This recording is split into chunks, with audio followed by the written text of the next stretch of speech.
Hello friends, and today I'm here to tell you about the chapter Gender, Religion and Caste. So there is a social hierarchy based upon the gender division. This is a kind of a social division which is seen, which is natural seen everywhere, but very rarely discussed in politics. And it's not based upon the biology that you're a girl or you're a boy, but it's based upon the social expectation that we have that a girl has to do all the household work and the boy has to go outside and earn. This is the main thing of this gender distinction that's coming in, the discrimination between a boy and a girl. From the starting, the boys and the girls are brought up to believe that a woman has to do all the household work and has to look after the children. This has resulted in the sexual division of labor, which is that the women of the household have to do all of the work of the house or get arranged it by the domestic helpers. So this is what is the basis of this sexual division of labor. The men have to work outside and the women have to do all the work inside the house and look after the children. And it's not that these people, the men, what we call the male society, cannot do the household work. It's just that, they don't want to do it. But if these jobs are paid for, they are ready to take them up as their occupations. For example, we can see tailors, we can see cooks, etc. These are boys most of all. So they are ready to take up these occupations if they are paid for it. And if we take, the example of the rural woman, she does a lot of things. She has to fetch water, she has to collect firewood, and she has also got to plow the field. And in urban society, the lower class women have to, work as domestic laborers. In the urban class, the middle class households and the women of the middle class households go out and, do jobs and works in the offices. But their work is never ever recognized. Then, going on to the participation of the woman in the public life, which is very minimal in most of the societies. Earlier, the women were not allowed to vote or contest for the elections. Gradually, the gender issue was raised in public, and this led to agitation and struggles planned by different planned by women from the different parts of the world. And what were they demanding were the equal rights, and they demanded the enhancement of the political and the legal status of women. They wanted improvement in their career and educational opportunities, and so this was what was being asked by those women which were campaigning and agitation. More radical women amongst them were also demanding for equality in the family and the personal life.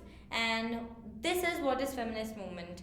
When women start fighting, or not women, any people start fighting for the equal rights for the women and men as well. This is feminist movement. A feminist is a person, irrespective of gender, who believes in equal opportunities for both men and women. Okay.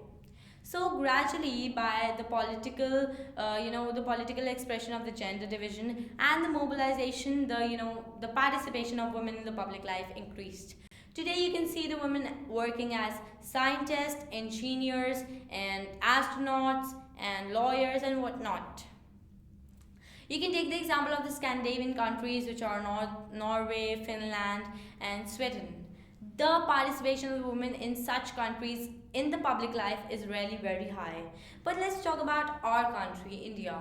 Is the same thing happening in India as well? No, it's not happening here. The women are still lagging behind the male people, and the women, they are not going further. They are not participating that much in the public life as compared to the other countries. And ours is still a patriarchal society, that is a male dominated society. Patriarchal means, a family whose head is the male, and the women's, their role is to listen to the males. They cannot exercise as autonomous units. Going on to the deeper civics. Then now we are gonna concentrate on the points by which we can see that the women are deprived, oppressed, and discriminated in the ways like this. For example, we can just take the example of the literacy rate. The literacy rate among the women are 54% as compared to the 76% of the male. And most of the girls, drop out from the school, not because they do not perform as well as the boys, if not better in some areas, They drop out because their parents do not want to spend their resources on the girls' education, and they wanted to spend their resources on their boys' education instead. They don't want to waste their resources on the girls' education. Then the second thing is, the wages and the consideration of the work they do. uh, Actually, an average woman works 1 hour more than an average man in India, but still most of their work is not paid and hence not recognized or considered. In most of the cases, even if it's paid, it's not recognized or considered even then. And second thing, there is a Equal Remuneration Act. That means, there will be equal wages for the equal work. But women are actually given low wages from all work, starting from sports to cinemas, or you can take the example of fields to factories. Everywhere, women are not given, the equal wages as men, because people think that women are not physically and mentally strong as men are, so that's why they are not given those wages. Then the ratio of women towards the men, the child sex ratio, we can say. um, Actually, in India, parents wanted to have boys more than girls, so they find ways to get the girl child aborted before she's even born. Such sex selective abortions have contributed to, and a very decreasing sex ratio. A sex ratio is the number of girls per 1,000 boys to 914 in India. So because of such sex selective abortions, the ratio in India has gone to 914. The sex ratio. Then the second thing is that in some areas it has also fallen below 800 and 850. So you see, girls are girls are gonna be someday the extinct species of this world. That day is not gonna come. And next thing,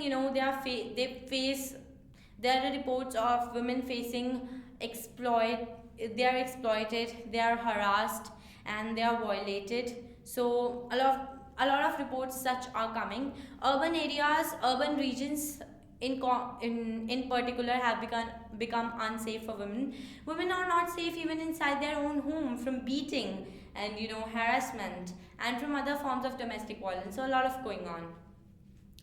All these issues are well known by our politicians, but they are not considered so important. So this led to the conclusion to the feminist movements and the struggles that if women control power, then only their issues would be given importance. So, are there many women in the legislature, or are there many women in the state assemblies? No, they are not. In 2009, for the first time, the ratio of the women in the parliament, the whole of the strength of the parliament, 10% of that were women in 2009 for the first time in the Lok Sabha. Then in the state assembly it was 5%. So you see, the ratio of women in our the representation of a women in our country is to the bottom, very back, even at the back of the Latin America and the Africa. So you can see. So one way to solve this problem was to make it legally binding to have more women in the legislature, like the panchayats and the municipal corporations have then. We have 10 lakh women, because 1/3 of the seats in the municipality and the panchayati raj are reserved for women. So the women's struggles and activists also wanted a same, at least 1/3 of the seats should be reserved in the Lok Sabha and the state assemblies for women. Such a bill was proposed, but it has been lying there for almost a decade, because no political party pays attention upon it, and there has been nothing done upon that bill. It's just sidelined. It's not that important. We will just do some other bills, then we'll see. It's not that important. It's sidelined. So it has been lying there for a decade, for almost a decade now. So I think, friends, that you have understood what is the gender discrimination, its overall scenario in the world, and its scenario in our nation, the incredible India.